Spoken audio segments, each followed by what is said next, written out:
Здравейте, хора! Днес ще ви взимам на една супер интересна и малко безсмислена пратка за Хелоуин.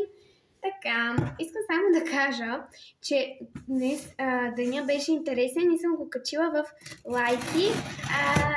Там също имам профил и ако искате да видите деня ми в лайки, пишете за друго видео. Любимата ни част как се отваря.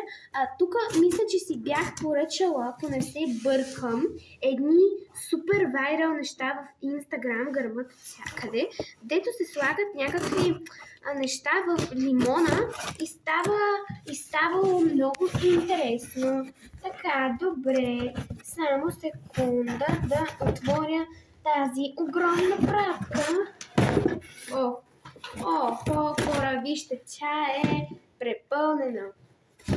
Така, първото нещо, което ми види от кожото.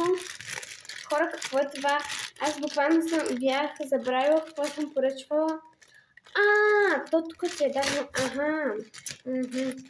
Добре, само искам да кажа, че в магазина не видях тези неща, си се продават. Така че само това онлайн сайта ще си го вземете, ще трябва да си го вземете. Хора, аз мислех, че това е гумено и затова си го поръчах, но не е гумено. Така, как се сглобява?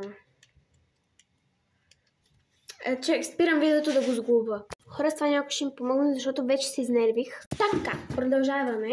Това е една паяжина, сега ще я отворя. Хайде да разпаковаме. В принцип бях поръчала паяжина за едно много яко кътче. Ето я. Добре, вие я видяхте.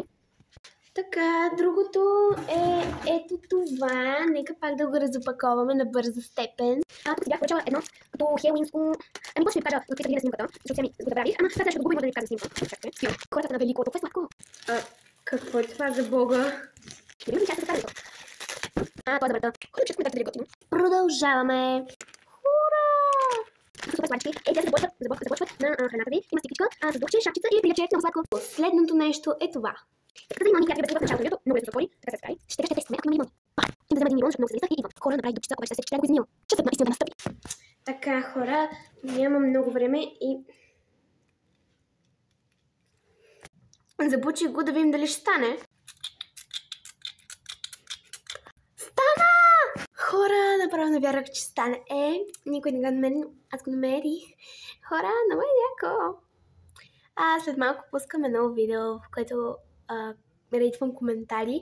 Затова не го изпускайте. Хора, това е много яко. Това е уникално. Много е готино. Вие ми харесайте и последвайте, ако искате още такива видеа, в които отварям странни пратки.